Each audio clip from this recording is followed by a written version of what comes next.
بہت زیادہ عزت و تعظیم و تکریم کے لائق میرے پیارے نبی صلی اللہ علیہ وآلہ وسلم کے پیارے غلاموں، آپ کے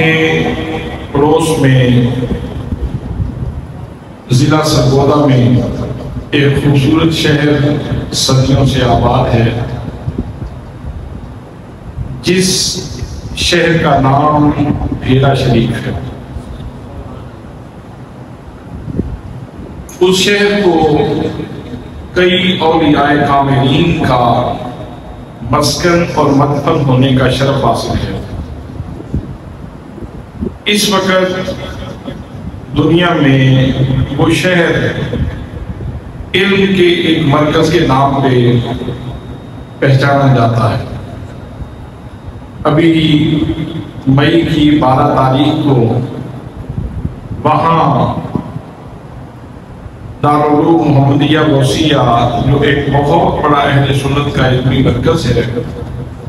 ایک بہت بڑا علمی معدن اور بہت بڑا علمی مخزن ہے، وہاں سے اللہ کے فضل سے تقریباً 800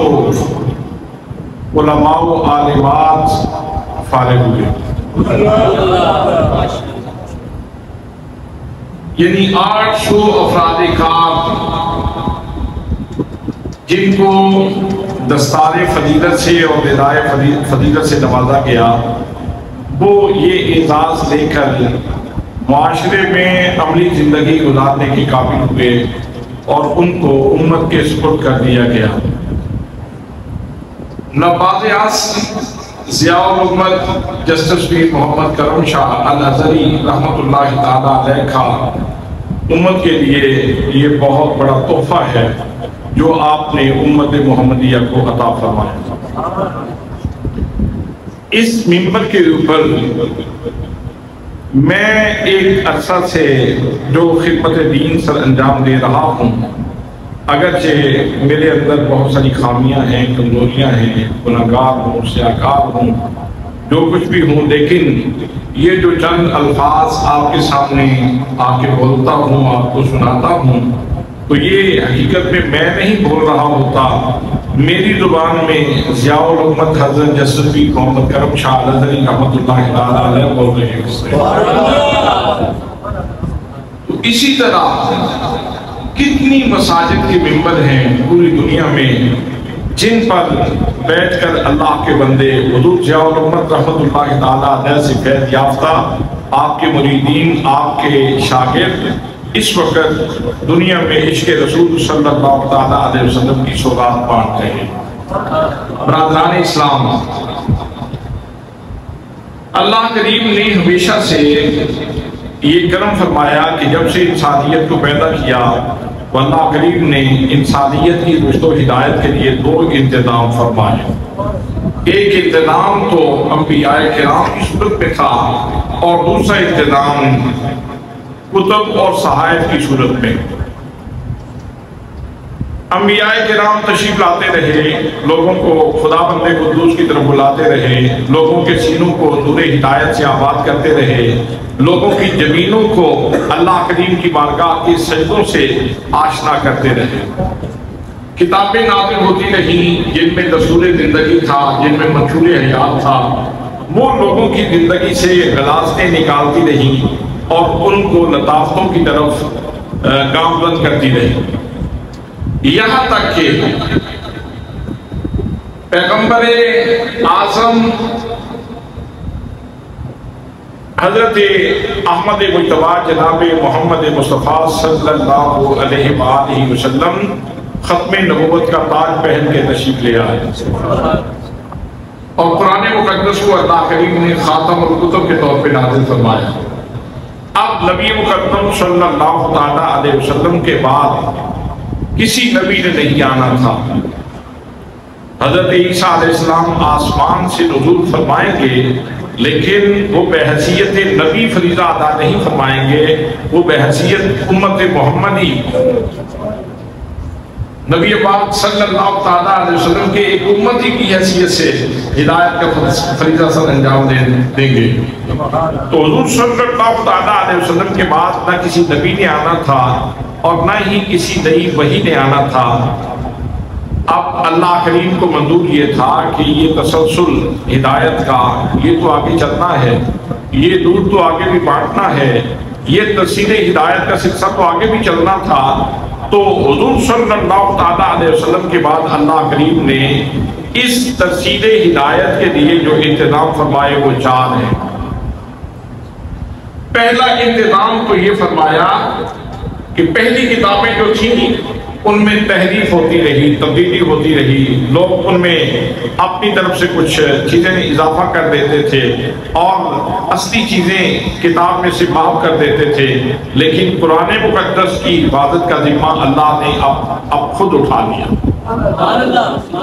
اللہ کریم نے قرآن مقدس کی حفاظت کی گارنٹی جاری فرما دی. فرمایا اِنَّا نَحْنُ نَزَّلْنَا الذِّكْرَ وَإِنَّا لَهُ لَحَافِظُونَ. یہ قرآن مقدس ہم نے ہی نازل کیا ہے اور ہم خود ہی اس کی حفاظت کرنے والے. اب جب تک قرآن مقدس موجود تو ہدایت کا یہ فیضان بھی موجود. قرآن مقدس میں صدیاں گزر گئی، دشمنوں نے ریشہ دوانیاں بھی کی، قرآن مقدس کو صفحہ ہستی سے ختم کرنے کا چارہ بھی کیا، قرآن مقدس کو جلایا بھی گیا، قرآن مقدس کو دنیا سے ناپید کرنے کی سازشیں بھی کی گئیں. لیکن اللہ کے فضل سے پہلے لمحے سے زیادہ قرآن مقدس کی ترویج ہو رہی. جیسے جیسے وقت گزرتا جا رہا ہے تو قرآن مقدس کا یہ نور پھیلتا جا رہا ہے، مدارس بنتے جا رہے ہیں، حفاظ قرآن تیار ہو رہے ہیں اور آئے روز ایک نیا مدرسہ کھل رہا ہے، ایک نیا مرکز نور تیار ہو رہا ہے اور اس میں امت کے افراد کار جو ہے وہ تیار ہو رہے ہیں، قرآن مقدس کے نور کو اپنے سینے میں محفوظ کر رہے ہیں. تو اللہ کریم نے قرآن مقدس کی حفاظت کا یہ انتظام کر دیا ہے کہ امت میں اتنی رغبت پیدا کر دی ہے، اتنا شوق پیدا کر دیا ہے کہ ہر مسلمان یہ چاہتا ہے کہ میرا بچہ حافظ قرآن ہو جائے. اور الحمدللہ اس وقت کثرت سے حفاظ کرام موجود ہیں. تو اس کا مطلب یہ ہے کہ قرآن مقدس کی حفاظت کا اہتمام موجود ہے. اب جب تک قرآن مقدس موجود ہے تو اس میں وہ ہدایت کے سلسلے بھی اپنی پوری آب و تاب کے ساتھ موجود ہے. دوسرا انتظام پروردگار عالم نے یہ فرمایا کہ ویسے ہیں تو سارے انبیاء کرام زندہ، پہلے حیات دنیاوی میں تھے، اب حیات برزخی گزار رہے ہیں جنہوں نے موت کا ذائقہ چکھ لیا. لیکن اللہ کریم نے جہاں باقی تمام فضیلتوں میں انبیاء کرام پہ حضور صلی اللہ تعالیٰ علیہ وسلم کو شرف اور مقام اور بزرگی عطا فرمائی ہے، وہاں اللہ کریم نے آپ کی حیات مبارکہ میں بھی باقی نبیوں پر آپ کو فضیلت اور شرف عطا فرمایا. حضور صلی اللہ تعالیٰ علیہ وسلم کی یہ شان ہے کہ آپ برزخی لوگوں کے بھی امام ہیں اور آپ حیات دنیاوی گزارنے والی ہستیوں کے بھی امام ہیں. اور اس کا منظر سارے جہان نے، چشم فلک نے دیکھا جب آپ معراج کی رات بیت المقدس میں تمام انبیاء کرام کی جماعت کروا رہے تھے. حضرت عیسیٰ علیہ السلام ابھی حیات دنیاوی گزار رہے ہیں،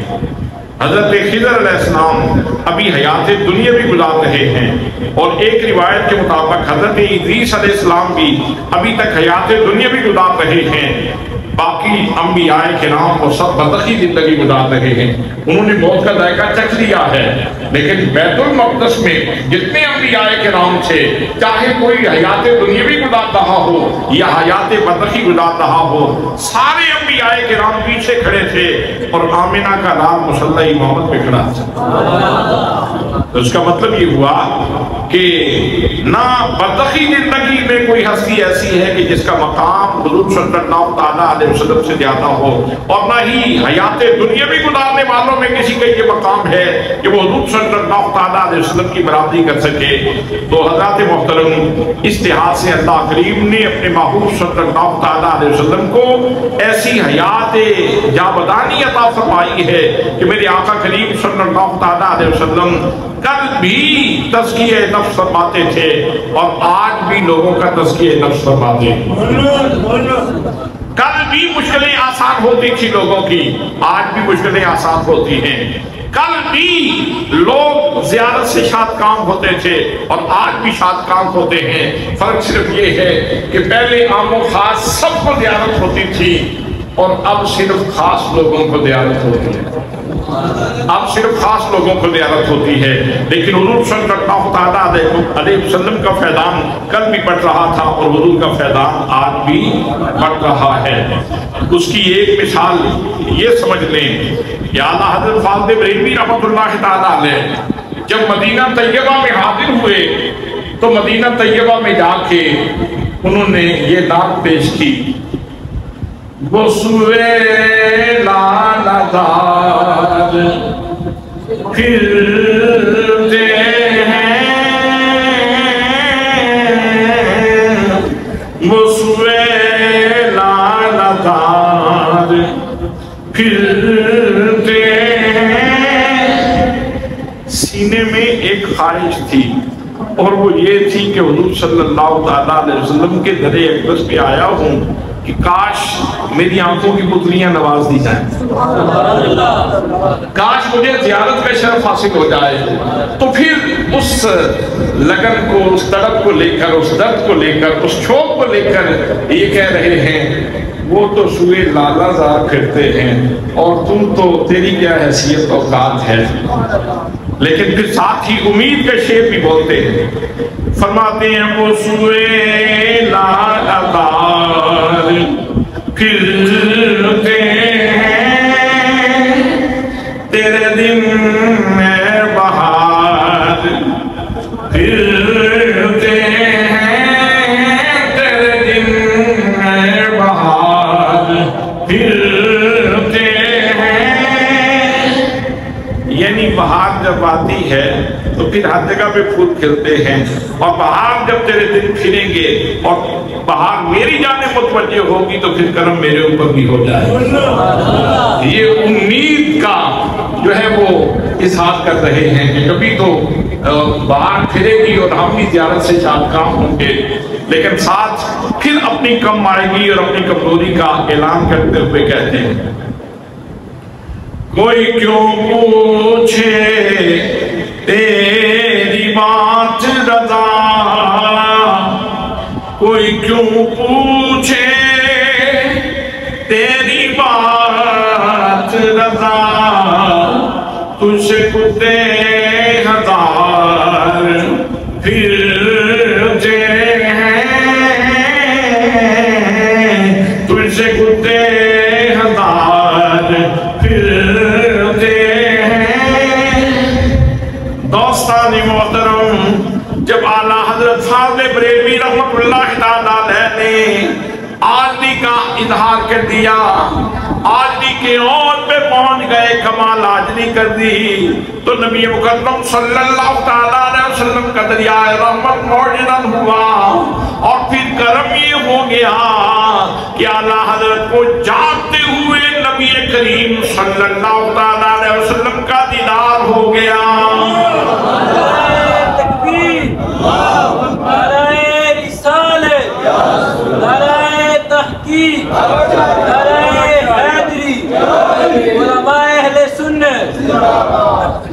کل بھی لوگوں کو توجہات نصیب ہوتی تھیں اور آج بھی توجہات نصیب ہوتی ہیں۔ امام بوصیری کا وہ واقعہ آپ کتنی دفعہ سماعت فرما چکے ہیں کہ ان کے مفلوج حصے کے اوپر آپ نے توجہ فرمائی اور وہ ٹھیک ہو گئے، ان کو صحتیابی نصیب ہو گئی۔ حضرت پیر میر علی شاہ صاحب رحمۃ اللہ تعالیٰ علیہ کے بارے میں آپ سنتے رہتے ہیں کہ جب آپ نے کرم فرمایا تو فرمایا میر علی شاہ اگر تو ہی سنتے نہیں پڑے گا تو کون تیرے سنتے پڑے گا؟ اس کا مطلب یہ ہے جو سنتے پڑھتے ہیں میرے آقا ان کو بھی جانتے ہیں، اور جو سنتے نہیں پڑھ سکتے یا نہیں پڑھتے میرے آقا ان کو بھی جانتے ہیں۔ حضرات محترم، حضور صلی اللہ علیہ وسلم نے موت کا ذائقہ ضرور چکھا ہے، لیکن حضور کل بھی زندہ تھے، حضور آج بھی میرے آقا کریم صلی اللہ علیہ وسلم کل بھی زندہ تھے اور آج بھی زندہ ہیں۔ حضرات محترم، کتنے شواہد پیش کروں؟ نبی مقدم صلی اللہ علیہ وسلم کے دربار میں امام رفاعی حاضر ہوئے اور نبی پاک صلی اللہ علیہ وسلم کے روضے کے پاس کھڑے ہو کے عرض کرنے لگے، فی حالت الموت روحی كنت أرسلها تخبر عني وهي نائبتي۔ اے میرے آقا، جب میں جسمانی طور پہ آپ کے روضہ سے دور تھا تو میں اپنی روح کو بھیجا کرتا تھا، میری روح آ کے آپ کے روضے کے بوسے لیا کرتی تھی۔ وَهَذِهِ دَوْلَةُ الْأَشْمَاهِ قَدْ حَدَدَتْ۔ یا رسول اللہ، میرے کریم، اب جسموں کی باری آ گئی ہے اور میرا یہ جسم آپ کی خدمت میں حاضر ہے۔ فَامْدُدْ يَمِينَكَ كَيْ تَخْضَعَ بِهَا شَفَتِي۔ میرے آقا مہربانی فرما دیں، کرم نوازی فرما دیں، مدتیں گزر گئیں، عرصہ گزر گیا، مشتاق نگاہوں کے ساتھ آپ کا انتظار کرتے ہوئے، اب مہربانی فرما دیں، آج تو آپ کے در دولت میں حاضر ہوں، میرے آقا مہربانی فرمائیں، ہاتھ نکالیں تاکہ میں آپ کے ہاتھ کے بوسے لے لوں۔ بس یہ عرض کرنے کی دیر تھی کہ آپ کا دست مبارک، دست کرم قبر مبارک سے باہر آ گیا۔ حضرات محترم، جناب سیدنا امام احمد رفاعی رحمت اللہ تعالیٰ علیہ نبی کریم صلی اللہ علیہ وسلم کے ہاتھ کا بوسہ لے رہے ہیں، اور جن لوگوں نے اس اجتماع میں نبی کریم صلی اللہ علیہ وسلم کے ہاتھ مبارک کا دیدار کیا ہوگا، ان کے ایمان کی دنیا میں اضافہ ہوا ہوگا کہ نہیں؟ ان کو تقویت ایمانی نصیب ہوئی ہوگی کہ نہیں؟ ان کے یقین میں اضافہ ہوا ہوگا کہ نہیں؟ ان کے ایمان میں اضافہ ہوا ہوگا کہ نہیں؟ تو حضرات، دوسرا انتظام میرے پروردگار نے یہ فرمایا کہ اپنے حبیب صلی اللہ علیہ وسلم کو حیات بھی عطا فرمائی اور قوت متصرفہ بھی عطا فرمائی۔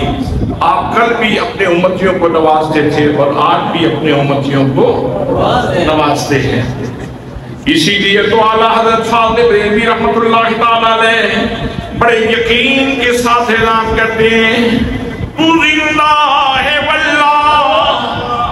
تو زندہ ہے واللہ، میرے آقا آپ زندہ ہو، میں قسم اٹھا کے کہتا ہوں، مجھے اس میں کوئی شک نہیں ہے، میں یقین کے ساتھ یہ اعلان کرتا ہوں، تو زندہ ہے واللہ، تو زندہ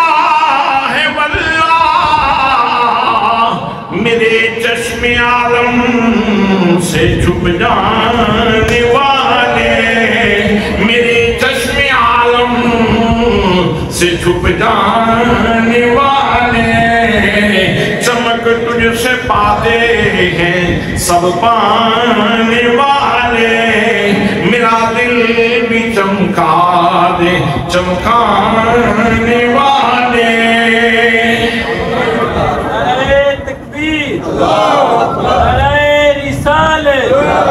نعرہ تحقیق، نعرہ حیدری، علماء اہل سنت۔ یہ تو تھا دوسرا انتظام،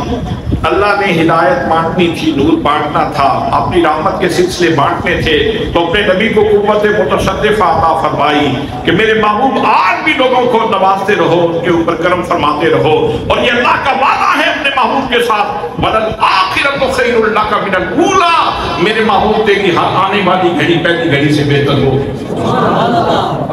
تیسرا انتظام رب نے یہ فرمایا کہ حضرات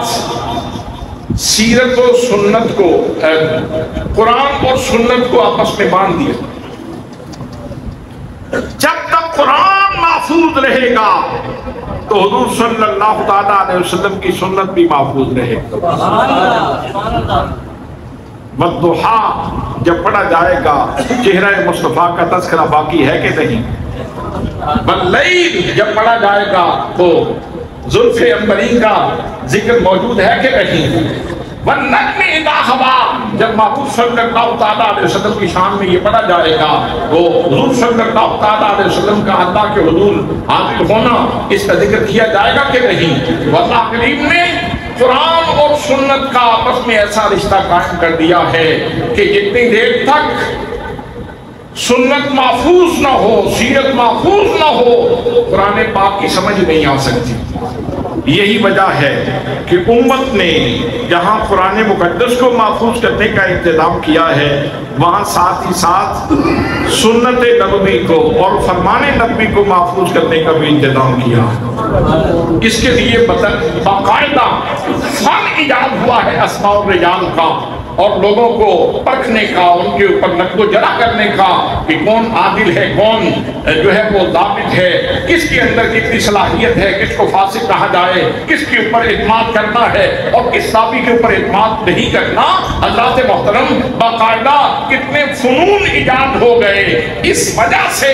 کہ حضور صلی اللہ تعالیٰ علیہ وسلم کی سنت اور احادیث کو محفوظ کرنا ہے۔ تو جس طرح قرآن مقدس محفوظ ہے اسی طرح آج تک حدیث کی صورت میں نبی کریم صلی اللہ تعالیٰ علیہ وسلم کے فرامین بھی محفوظ ہیں، حضور صلی اللہ تعالیٰ علیہ وسلم کی ادائیں بھی محفوظ ہیں۔ بلکہ یہاں تک کہ راوی جب احادیث روایت کرتے ہیں تو کئی احادیث ایسی ہیں جہاں وہ پورا منظر صحابی بیان کر دیتا ہے کہ جب میرے آقا کریم صلی اللہ تعالیٰ علیہ وسلم نے یہ ارشاد فرمایا تھا تو اس وقت آپ کھڑے تھے یا بیٹھے تھے، چل رہے تھے یا کس کیفیت میں تھے، ساری کی ساری کیفیات بیان کر دی۔ حضرات محترم یہ اعزاز بھی صرف نبی کریم صلی اللہ تعالیٰ علیہ وسلم کی ذات گرامی کو حاصل ہے کہ میرے آقا کریم صلی اللہ تعالیٰ علیہ وسلم کی ادائیں بھی بالکل محفوظ ہیں۔ یہ تیسرا انتظام ہے۔ لَقَدْ كَانَ لَكُمْ فِي رَسُولِ اللَّهِ أُسْوَةٌ حَسَنَةٌ جب قرآن مقدس کے اس فرمان کے اوپر آپ نے عمل کرنا ہے تو پھر آپ کو ڈھونڈنا پڑے گا اسوہ کاملہ، اس کی مثالیں ڈھونڈنی پڑے گی۔ کھاتے کیسے تھے، پیتے کیسے تھے، چلتے کیسے تھے، غریبوں کے ساتھ سلوک کیسے کرتے تھے، یتیموں کے سر کے اوپر ہاتھ کیسے رکھتے تھے، آپ صلی اللہ تعالیٰ علیہ وسلم دشمنوں کے ساتھ معاہدے کیسے کرتے تھے، آپ کی عدالت کیسی تھی، آپ کی امانت کیسی تھی، آپ کی شرافت کیسی تھی، وہ سارے کے سارے واقعات آپ کو ازبر کرنے پڑیں گے، امت کو محفوظ کرنے پڑیں گے، تب جا کے قرآن مقدس کی اس ایک آیت کے اوپر عمل ہوگا۔ سفر و حضرت محفوظ کرنا پڑے گا، خلوت و جلوت محفوظ کرنا پڑے گی، تب جا کے لَقَدْ كَانَ لَكُمْ فِي رَسُولِ اللَّهِ أُسْوَةٌ حَسَنَةٌ پہ عمل ہوگا۔ تو اس لحاظ سے قرآن بھی محفوظ اور سنت و سیرت بھی محفوظ۔ یہ تیسرا انتظام تھا جو اللہ نے فرمایا کہ یہ ہدایت کا سلسلہ چلتا رہے۔ اور چوتھا انتظام میرے رب نے یہ فرمایا کہ امت میں ایسے رجال کار پیدا فرمائے جنہوں نے حضور صلی اللہ تعالیٰ علیہ وسلم کی ذات گرامی سے قرآن بھی لیا، حدیث بھی لی، فرامین لیے اور ان کو پھر آگے پہنچایا۔ جہاں کوئی بات مغلق تھی، پیچیدہ تھی، اس کی تشریح کر دی، اس کی تفہیم کر دی، وہ بات سمجھا دی، آگے امت کو پہنچا دی، صحابہ سے تابعین کی طرف، تابعین سے تبع تابعین کی طرف اور پھر ان سے سلف صالحین کی طرف۔ یہ سلسلہ اللہ نے ایسے چلایا کہ وہ چیزیں جو احسان یعنی تصور سے تعلق رکھتی تھی اس کے لیے الگ رجال کار پیدا فرمایا، جو فقہ سے تعلق رکھتی تھی اس کے لیے الگ رجال کار پیدا فرمایا، جو تاریخ سے تعلق رکھتی تھی اس کے لیے الگ رجال کار پیدا فرمائے۔ حضرات محترم، اللہ کریم نے ایسے ایسے زیرک اور ایسے ایسے دانا اور ایسے ایسے عقل و منطق کے بادشاہ پیدا فرمائے کہ جنہوں نے اس دین کو، اس ہدایت کو، اس نور کو محفوظ طریقے سے اگلی نسلوں تک منتقل کیا ہے۔ حضرات محترم، یہ سلسلہ نور افشانی چلتے چلتے سیال شریف میں پہنچا۔ سیال شریف میں ایک مرد کلندر حاضر ہوئے جن کا نام تھا حضرت پیر امیر شامل الصالحین رحمت اللہ تعالیٰ علیہ، جو حضرت ضیاء الامت رحمت اللہ تعالیٰ علیہ کے جدی امجد ہیں۔ حضرات محترم، سیال شریف جانے سے پہلے آپ حضرت پیر بہادر شاہ کے درس میں بیٹھتے ہیں، قرآن مقدس کا درس لیتے ہیں، حدیث کا سبق لیتے ہیں، اور لوگوں جو سبق پڑھتے ہیں اس کے اوپر کامل طریقے سے عمل بھی کرتے ہیں۔ ان کی زندگی کا یہ وتیرہ تھا کہ ساری زندگی جب نماز عصر ادا کر لیتے اس کے بعد مصلی اپنے کندھے پہ رکھتے اور سیدھے دریائے جہلم کے کنارے پہ چلے جاتے۔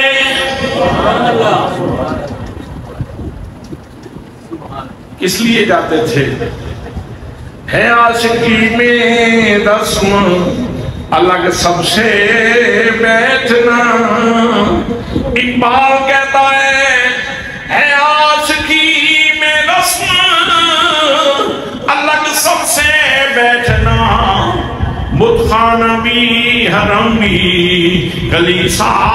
بھی چھوڑ دے، سینے میں اللہ کریم کا پیار لیے، اللہ کریم کی محبت لیے، روزانہ دریائے جہلم کے کنارے پہ جاتے ہیں اور پھر وہاں دریا میں اتر کے سردیوں کی راتیں ہوئی یا گرمیوں کی دریائے جہلم کے اندر اتر دیے اور وضو فرما رہے ہیں۔ حضرات محترم، خدام نے دیکھا آپ جب وضو فرماتے ہیں تو وضو میں اس قدر انہماک ہے، ایک کلی کرتے ہیں، دوسری دفعہ، تیسری دفعہ، چوتھی دفعہ، پانچویں دفعہ، یہاں تک کہ 100 دفعہ کلی کی آپ نے۔ خادم کہنے لگا حضور والا سردی بہت زیادہ ہے، آپ نے اتنی دفعہ کلی کیوں فرمائی؟ تو حضرت پیر امیر شاہ رحمت اللہ تعالیٰ علیہ کی آنکھوں سے آنسو چھلک پڑے، فرمایا میرے بھائی، میرے عزیز، میرے رب کا نام اتنا پاک ہے، میں اپنے منہ کو مانج رہا ہوں، پاک کہتا ہوں تاکہ اپنے رب کا نام لینے کی قابل ہو جاؤں۔ نعرہ تکبیر، نعرہ رسالت، نعرہ تحقیق، نعرہ حیدری، علماء اہل سنت، دین و ملت کی ضیاء۔ سبحان اللہ، کیا ذوق لطیف ہے یار، اس بندے کے سینے میں جھانک کے دیکھو تو صحیح، پیار کتنا ہے، الفت کتنی ہے، محبت کتنی ہے۔ یہ روزانہ لوگ تو بستروں کے اوپر، نرم و گلال بستروں کے اوپر سکون ڈھونڈتے ہیں، لیکن یہ اللہ کا بندہ دریائے جہلم کے کنارے پہ جا کے مصلی ڈالتا ہے اور وہاں اپنے رب کو یاد کرتا ہے۔ حضرت میاں سوار فکری رحمت اللہ تعالیٰ علیہ نے کیا خوب فرمایا تھا، رات بوے تھے بے دردان، نیند پیاری آوے، اور درد مدن یاد سجن دی، جو ستیاں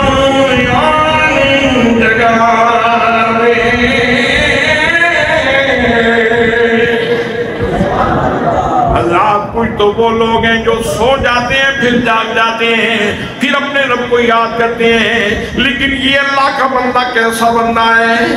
جس کا معمول ہی یہ ہے دریائے جہلم کے کنارے پہ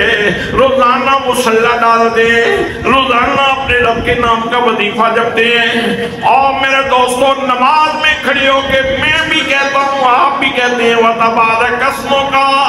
اے میرے اللہ تیرا نام بڑی برکت برکت والا ہے، تیرا نام بڑی برکت والا ہے۔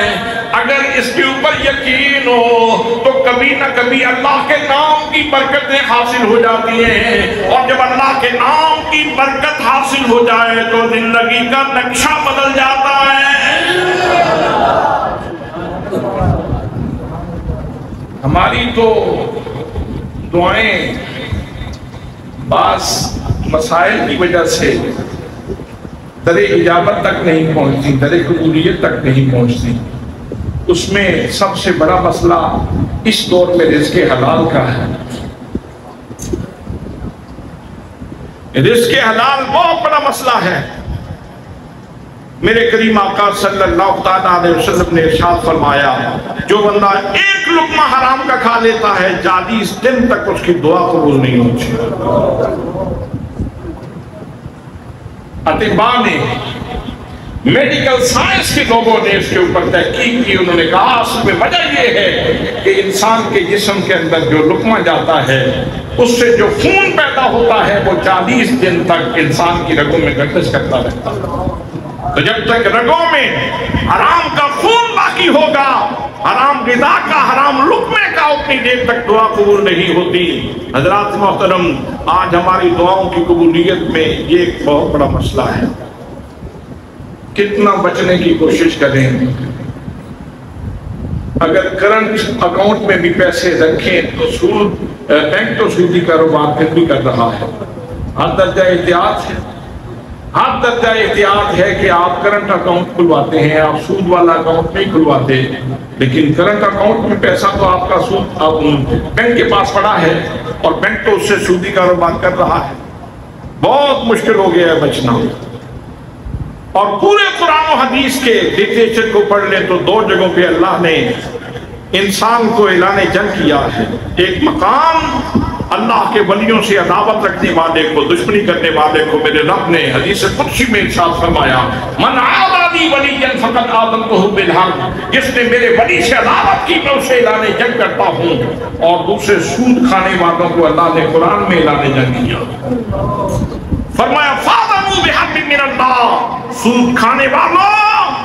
اللہ سے اعلان جنگ ہے تمہارا، اللہ سے جنگ کے لیے تیار ہو جاؤ۔ تمہیں اعلان کیا جاتا ہے کہ اللہ سے جنگ کے لیے تیار ہو جاؤ۔ اللہ نے اعلان جنگ کیا ہے سود کھانے والوں کے ساتھ۔ آج یہ بہت مشکل ہے رزق حلال۔ اللہ پاک ہم سب کو عطا فرمائے، رزق حلال نصیب فرمائے۔ رزق حلال کے بعد پھر ہماری کمزوریاں، ہمارے اندر ایسے نقائص ہیں، ہم اپنی زبان کی پاکیزگی کا خیال نہیں رکھ سکتے، جھوٹ بول دیتے ہیں، غیبت کر دیتے ہیں، تو زبان اس قابل نہیں ہوتی کہ اس کی دعائیں اللہ کی بارگاہ میں اجابت کے شرف تک پہنچ سکیں، تو اس وجہ سے بھی چیزیں رد کر دی جاتی ہیں۔ آج کے دور میں بہت سارا یہ منظر بھی دیکھا گیا کہ لوگ اپنے والدین کے گستاخ، یہ بھی دیکھا گیا کہ لوگ لوگوں کے حق مارتے ہیں۔ اس طرح کے ماحول میں دعائیں رد کر دی جاتی ہیں۔ حضرات، دعا کے لیے ضروری ہے کہ جب دعا مانگیں تو پہلے دل توبہ کرے، زبان توبہ کرے، میں پہلی خطاؤں کے اوپر توبہ کرتا ہوں، پھر اس کے بعد دعا کرے تو دعا قبول ہو جاتی ہے۔ حضرات، تو وہ اللہ کا بندہ جس کا میں تذکرہ کر رہا تھا، جب وہ جاتے ہیں وہاں دریائے جہنم کے کنارے پہ، اور وہاں جا کے جب تبارک اسمک کا وظیفہ کرتے ہیں تو ان کی دعا تو قبول ہوئی۔ نماز میں آخر میں جب میں پہنچتا ہوں آپ بھی پہنچتے ہیں، میں بھی دعا مانگتا ہوں آپ بھی دعا مانگتے ہیں۔ وہ دعا کیا ہے؟ رب اجعلنی مقیم الصلاۃ ومن ذریتی، اے ہمارے پروردگار مجھے نماز قائم کرنے والا بنا دے، میرے رب مجھے نماز قائم کرنے والا بنا دے، اور میری اولاد کو بھی نماز قائم کرنے والا بنا دے۔ حضرات محترم، وہ اللہ کا بندہ تو نماز قائم کرنے والا تھا ہی، جس نے دریائے جہنم کے کنارے پہ نماز قائم کی، اور جب ان کی دعا کو اللہ نے قبول کیا تو پھر ان کو ایک فرزند ایسا بھی عطا فرمایا جس کا نام تھا حضرت غازی اسلام پیر محمد شاہ رحمت اللہ تعالی علیہ۔ حضرات محترم وہ شخصیتیں جن کا سینہ نور قرآن سے منور ہے، ماہ رمضان آ جاتا ہے، گھر والوں سے ایک مہینہ پہلے فرما دیتے ہیں مجھ سے جو لینا ہے لے لو، اہتمام جو کچھ کرنا ہے کر لو، ماہ رمضان آ رہا ہے مجھے نہ چھیڑنا، میں پہلے تمہارا سارا انتظام کر رہا ہوں۔ اور حضرات محترم جب ماہ رمضان آتا، آج حفاظ قرآن ایک سپارہ بڑی مشکل سے سناتے ہیں، لیکن اللہ کے اس بندے کا ذوق کمال کا تھا کہ ایک سپارہ نماز تراویح میں سنا رہے ہیں، ایک سپارہ نماز اوابین میں سنا رہے ہیں، ایک سپارہ نماز تہجد میں سنا رہے ہیں۔ حضرات محترم تاک راتوں میں پورے کا پورا قرآن سنا دیتے ہیں۔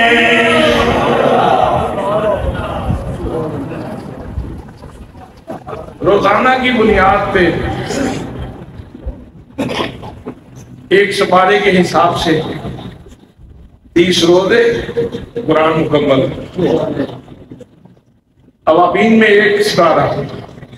30 روزے قرآن مکمل، سبحان اللہ۔ تہجد میں ایک سپارہ، 3 دن گزرے قرآن مقدس مکمل،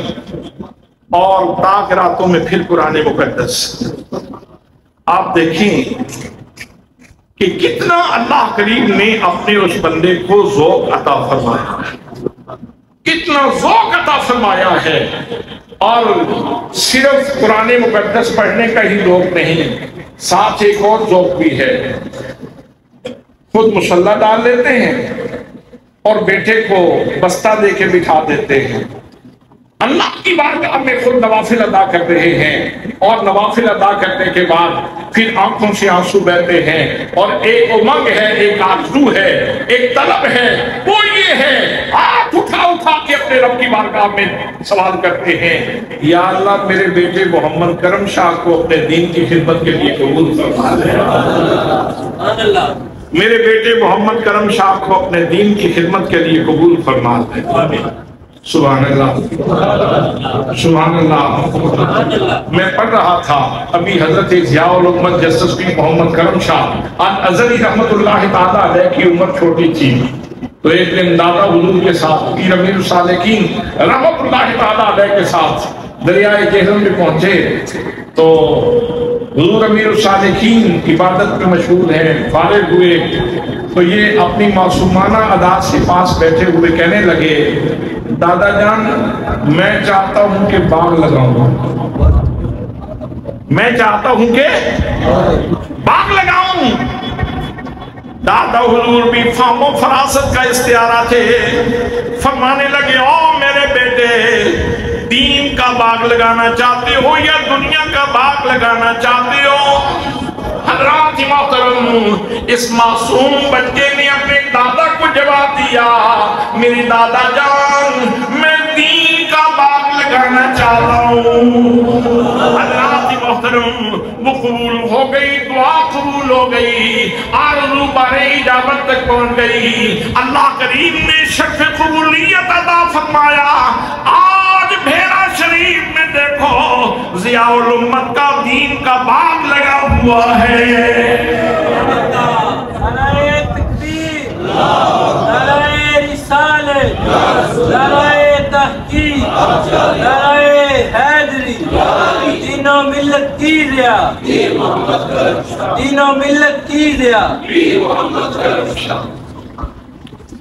شعبہ کتب کے بچے پڑھ رہے ہیں، فاضلات پڑھ رہی ہیں، حفظ قرآن کے بچے پڑھ رہے ہیں، ایک وقت میں تقریباً 3000 لوگوں کا کھانا پکتا ہے۔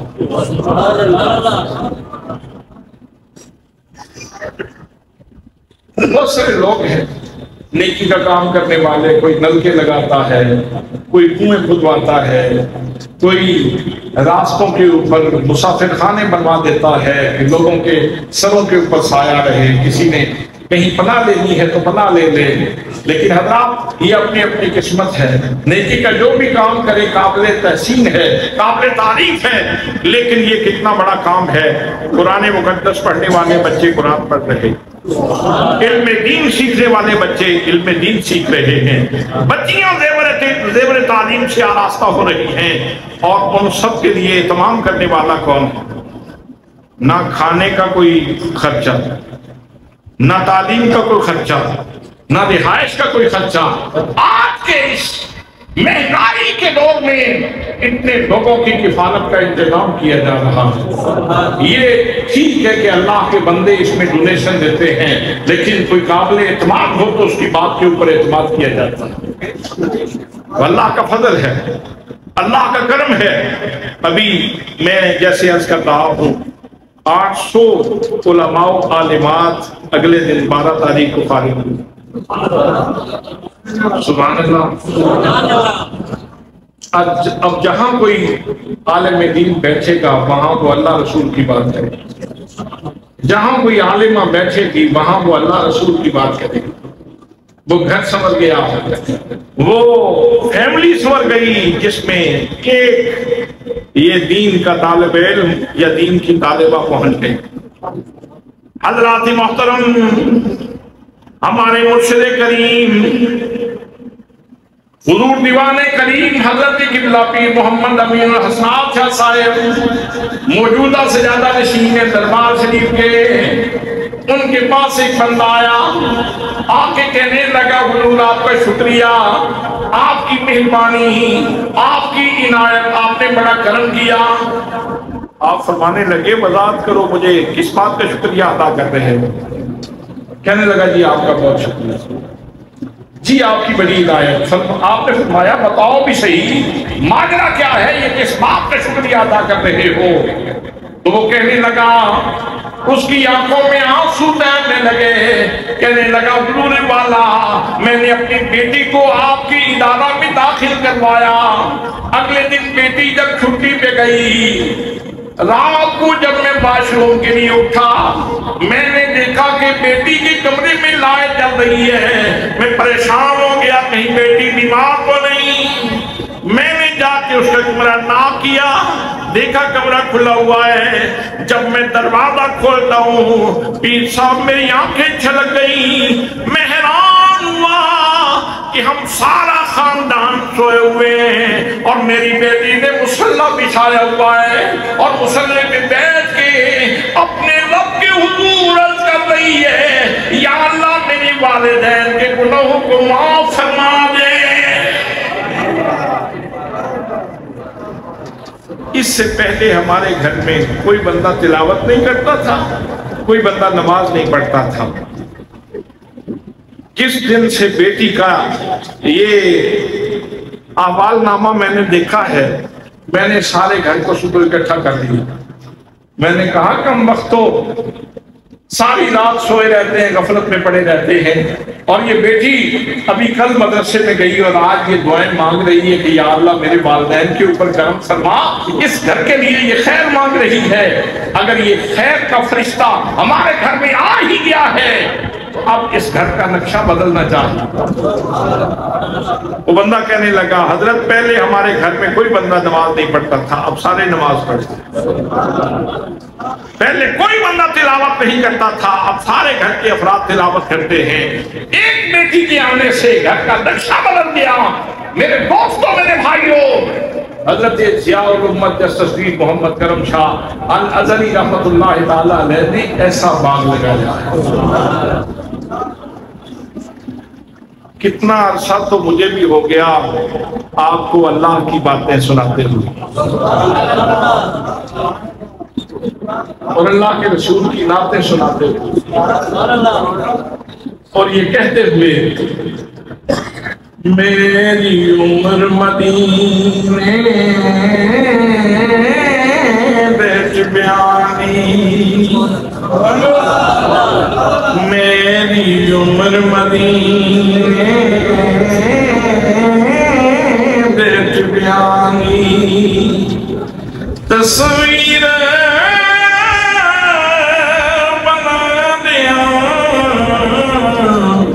گزر گئی سرکار مجھے کر کر کے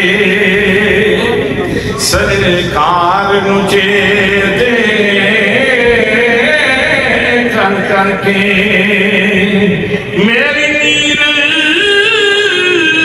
وہاں دیا گزر گئی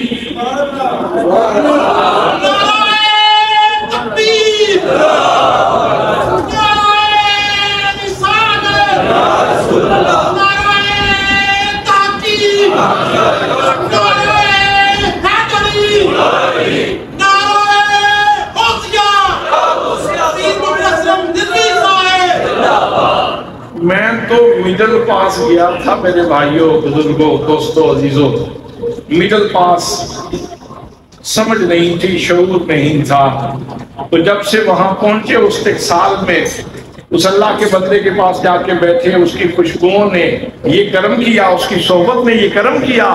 پھر زندگی گزر گئی ہے مدینے والے کے گیت گاتے اور صرف ملک وال میں نہیں پاکستان کے چاروں صوبے کشمیر سمیت وہاں یہ شرف حاصل ہوا میں اپنے دوستوں سے کہتا ہوں میں نے سارا پاکستان دیکھا ہے کشمیر سمیت سارا پاکستان دیکھا ہے اور میں نے کوئی بھی سفر سیاحت کی نیت سے نہیں کیا میں نے جتنا سفر کیا ہے سارا تبلیغ کی نیت سے کیا یہ کرم کس کا ہے یہ مدینے والے کے اس غلام کا کرم ہے بس آخری بات سنے اور ان کو ختم کرنا ہوں آپ مصر میں پڑھتے تھے اور یہاں آپ کے جو موجودہ اس وقت سے زیادہ نشین ہیں وہ اس وقت چھوٹی سی عمر تھی ان کی تو خط لکھا گیا گھر سے تو اس خط کا آپ جواب لکھتے ہیں فرماتے ہیں میرے پیارے بیٹے امین میں نے سنا ہے کہ اب تم مسجد میں آنا جانا شروع ہو گئے ہو میں دعا کرتا ہوں بیٹا یہ شرف ہمیشہ تمہیں نصیب رہے وہ چھوٹے سے بچے سے اتنی شعوری باتیں کی جا رہی ہیں اتنی اعلیٰ شعور کی باتیں کی جا رہی ہیں اور میں نے یہ بھی سنا ہے کہ اب تم اذان بھی دے لیتے ہو میں نے یہ بھی سنا ہے کہ اب تم اذان بھی دیتے ہو تو میرے بیٹے ملا کی اذان نہ دینا مجاہد کی اذان دینا اس لیے کہ مجاہد کی اذان انقلاب برپا کر رہے تھے بیٹے کی عمر کتنی ہے اور اس سے باتیں کس لیول کی جا رہی ہیں بولے ہوئے لفظ محفوظ ہو جاتے ہیں اور آج کتنے بیٹوں کو ان کے جذبوں کو یہ لفظ محمیز لگاتے ہیں سفر کرنے والوں کو محمیز لگاتے ہیں کہ ملا کی اذان اور ہے اور مجاہد کی اذان حضرات وہ مرکز نور وہ مرکز علم وہ دانشگاہ جسے دارالعلوم محمدیہ غوثیہ بھیرا شریف کہتے ہیں ابھی اللہ کے فضل سے اس نے 800 علماء عالمات تیار کر کے امت ہوئی ہے یہ اسی ہفتے میں پروگرام ہوا تھا